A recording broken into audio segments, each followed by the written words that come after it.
बिस्मिल्लाहिर्रहमानिर्रहीम। अस्सलाम वालेकुम डियर व्यूवर्स। तो आज लाहौर में मौसम कुछ रीज़नेबल था, तो हमने सोचा क्यों ना शॉपिंग के लिए चले जाएं।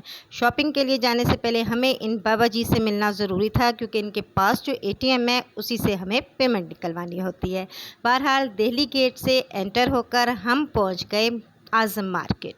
आज़म मार्केट लाहौर की कपड़े के लिहाज से सबसे बड़ी मार्केट है और यहाँ पर हर तरह के मलबूसात आपको इजीली मिल जाते हैं। सबसे अच्छी बात यह है कि यहाँ पर आपको फैंसी ड्रेसेस भी मिलेंगे और इसके साथ साथ लॉन के ड्रेसेस भी मिल जाएंगे। इसके अलावा कॉटन, हर तरह का फैब्रिक यहाँ पर अवेलेबल होगा। दुपट्टे भी मिलेंगे। बहुत बहुत अच्छी अच्छी खूबसूरत सी चीज़ें हैं और वैरायटी बहुत ज़्यादा है। कम से कम लगभग अगर इस मार्केट को पूरे का पूरा विज़िट किया जाए तो आप जान सकेंगे कि 5000 से भी ज़्यादा यहाँ पर शॉप्स हैं, जहाँ पर आपको मुख्तलिफ़ वैरायटी की बेतहाशा चीज़ें मिलेंगी। यानी क्वांटिटी एंड क्वालिटी बहुत ज़्यादा यहाँ पर अवेलेबल है। सबसे अच्छी बात यह है कि यहाँ पर आपको ब्रांडेड ड्रेसेस भी दरमियान में कहीं ना कहीं किसी न किसी शॉप पे मिल जाते हैं, जो वहाँ पर यानी जो उनके शोरूम्स हैं वहाँ की निस्बत से ये काफ़ी मुनासिब यानी रीज़नेबल रेट्स पे आपको मिलते हैं। बहरहाल चूँकि सबसे पहले तो हमें लॉन के ड्रेसेस चाहिए थे, तो हमने सोचा कि हल्की फुल्की शॉपिंग पहले कर लेते हैं। तो लॉन के ड्रेसेस के लिए हम पहले तो इन शॉप्स को देख ही रहे थे। लोग वैसे जिस तरह थरों पे बैठे हुए थे, लगता ये था कि गर्मी ने उन्हें काफ़ी बेहाल किया हुआ है। बहरहाल हमें इस दुकान पे बहुत अच्छी लॉन की वैरायटी भी मिली और बहुत ज़्यादा क्वांटिटी में भी थे, तो हमने यहीं से पसंद करना शुरू कर दिए। एक के बाद एक ड्रेस हम लेते चले गए और इस तरह से हमने अपनी मर्ज़ी के तमाम ड्रेसेस जो हैं यहाँ से सिलेक्ट कर लिए। यानी यहाँ पे आने के बाद हमें किसी और शॉप पर लॉन देखने की कोई ख़ास ऐसा ज़रूरत नहीं पड़ी और इस एक ही शॉप से हमें अपनी पसंद का और अपनी मर्ज़ी के मुताबिक जितना भी स्टफ़ चाहिए था वो सब हमें यहाँ से मिल गया। बहरहाल यहाँ से हमने शॉपिंग करने के बाद जो हमारा नेक्स्ट था कि हमने क्या करना है, तो वो हमारा डेफ़िनेटली गर्मी से बुरा हाल हुआ था।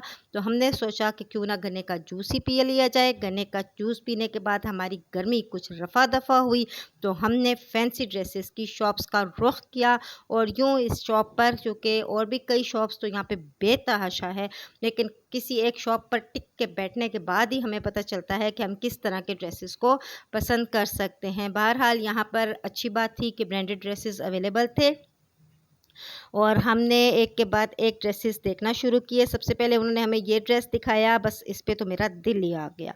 लेकिन इसके बाद भी वही जो लालच होता है ना, वो लालच कभी ख़त्म नहीं होता। कभी और डिज़ाइन दिखाओ, और डिज़ाइन दिखाओ, इस कलर में और डिज़ाइन, उस डिज़ाइन में और कलर। बस जी इसी तरीके से हम लगे रहे और कलरफुल ड्रेसेस जो है एक के बाद एक हमारे सामने आते गए। इसमें इस ड्रेस में हमें इसका कलर बहुत खूबसूरत लगा और इसका काम, इसका वर्क जो था बहुत ज़बरदस्त था और बहुत ही नफीस वर्क किया हुआ था, दुपट्टे पर भी और शर्ट के ऊपर भी और शेफून के ऊपर था। चूँकि गर्मी के लिहाज से ये आर्टिकल हमें बहुत सूटेबल लगा और हमने इसको सिलेक्ट कर लिया।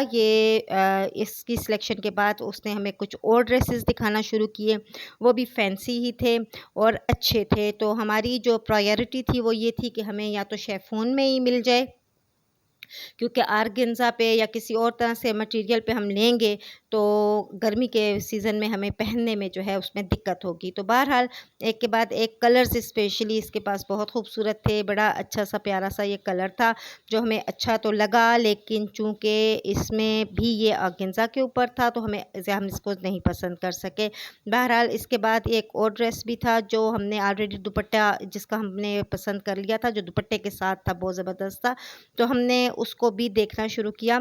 ये ग्रीन कलर में जब उसने हमें ड्रेस दिखाया, तो चूँकि हमारी छोटी वाली जो नमूनी थी वो चाह रही थी कि उसको ग्रीन कलर में ड्रेस चाहिए, तो हमें ये अच्छा तो बहुत लगा, लेकिन जब हमने उसको वीडियो शेयर की तो उसने साफ इनकार कर दिया। एनी हाउ उसके बाद फिर ये एक खूबसूरत सी ड्रेस हमारे सामने आई थी और लेकिन बार बार हमारा दिल इसी ड्रेस पे आता जा रहा था। हम उम्मीद में थे शायद इससे अच्छा हमें कोई ड्रेस मिल जाए तो हम वो ख़रीद लें, लेकिन जब वो बार बार हमें ड्रेसेस दिखाते थे तो हम फिर उसी पे अटक जाते। बहरहाल ये पिंक हमें आर्टिकल बहुत अच्छा लगा।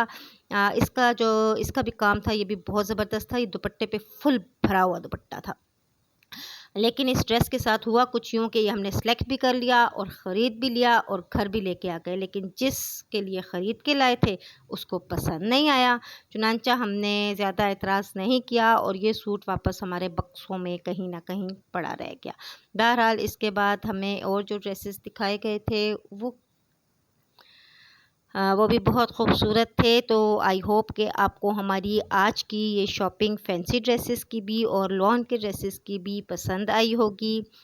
इस ड्रेस में सिर्फ ये ख़राबी थी कि ये गर्मी के लिहाज से सूटेबल नहीं था, अदरवाइज़ इसका भी वर्क जो था वो बड़ा नफीस था और काफ़ी हैवी वर्क किया हुआ था इसके ऊपर। एनी हाउ हमने अपनी मर्ज़ी के ड्रेसेस अलग करना शुरू कर दिए। शिफॉन के जितने भी ड्रेसेस हमें अच्छे से अच्छे मिले वो हमने सेलेक्ट कर लिए, जो गर्मी के लिहाज से बहुत मुनासिब थे। और इसके साथ ही फिर हमने इसको ड्रेसेस की सिलेक्शन के बाद वापसी का रास्ता पकड़ा, क्योंकि गर्मी वाकई बहुत ज़्यादा थी और अनफॉर्चुनेट ये था कि उस वक्त आज़म मार्केट में लाइट भी नहीं थी। तो हम चूँकि ये सब जो मोबाइल की लाइट्स की मदद से हम ड्रेसेस वगैरह देख रहे थे और यूँ फिर हम लोग वहाँ से वापसी के रास्ते पे रवाना हुए और रास्ते में आते हुए हमें वो तंग तारीक गलियाँ भी मिल गईं जो बड़ी मशहूर होती हैं, लाहौर की गलियाँ, जहाँ पर एक वक्त में एक ही घर गुज़र सकता है। और साथ ही ये आप देख लीजिए कि मस्जिद वज़ीर ख़ान वो भी आज़म मार्केट के साथ ही चूँकि मौजूद है, दिल्ली गेट के अंदर ही। तो इससे गुज़रते हुए अब हम अपने वापस घर चलते हैं। आई होप आपको हमारी ये वीडियो बहुत पसंद